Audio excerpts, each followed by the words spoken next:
Hi, welcome back to another video with Israel Brothers in Arm. I'm Tally, and I wanted to talk to you guys about my new EDC firearm.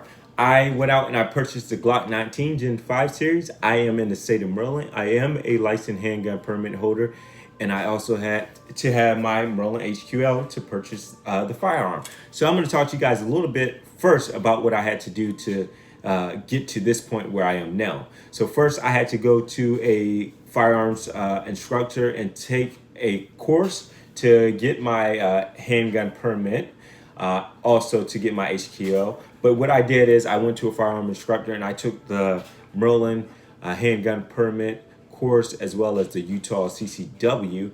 And after completing that course, I told the firearm instructor that I did not have my HQL yet. He said that's okay because everything that we went over in those two concealed carry courses is covered in the HQL course.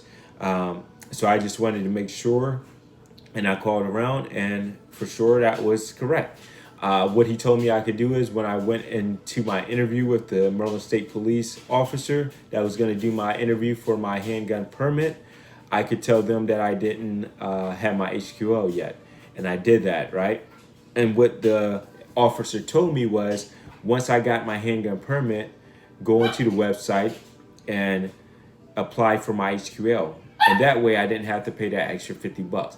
Most people would agree that they would do it that way. Most people would disagree to do it that way, right? Because they would say, why go for your handgun permit if you don't have your HQL yet? And it's not a guarantee that you're going to get that handgun permit. And now you're just wasting money. But I knew I'm a dog trainer. I'm a business owner. K9 Legend. You guys can check out my YouTube page. But I knew as a business owner, I had everything that I needed to become a handgun permit licensee.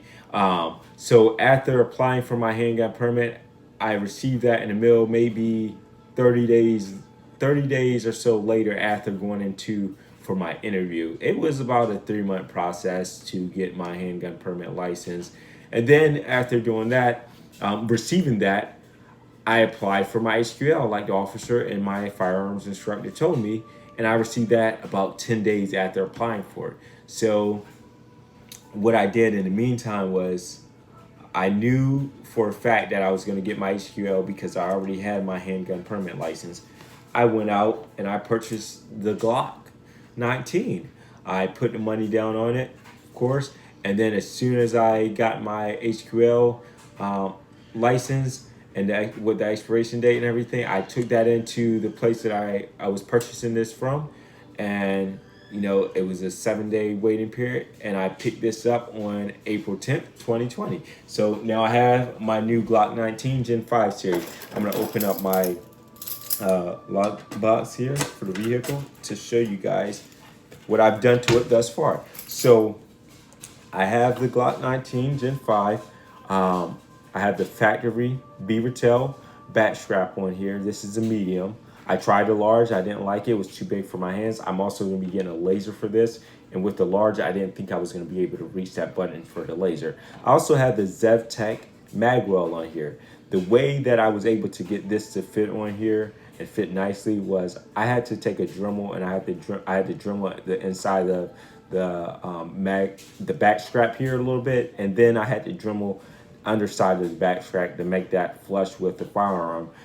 So when I put it back on here, it would fit properly and the magwell will be able to go on, and it does. I also have the night sights on here. You can see that. Really nice firearm. I like it thus far. Taking it out to the range once. Also came with 3 magazines. I have the ammunition of choice in here already. And then inside my case here, I have the Glock 17 mags because I do have a Kel-Tec Sub 2000 that takes the Glock 17 mags, which also will fit into the Glock 19 here. What I'm going to do for this is I'm going to get the mag sleeves to cover up that gap that you see there. Really nice. Really nice, really nice. I'm excited. I've been wanting to get a firearm for a while. I was debating on it, and I finally went forward and started the process, and everything worked out. Everything went well. I have my Utah CCW and my Maryland, handgun permit, and then I also have my HQL. In Maryland, I only can purchase one firearm every 30 days, which isn't bad unless I go and apply for my collector license, which I may do. I may do that depending on how the channel goes. So if you guys continue to like, subscribe, give us that thumbs up, and hit that bell so you can turn on the notifications, I might just go out and try for my collector's license and tell you guys the process on getting that. If you would like to see that, comment below, give us a like, subscribe to this. Don't forget to turn on that notification bell and share this with friends and family.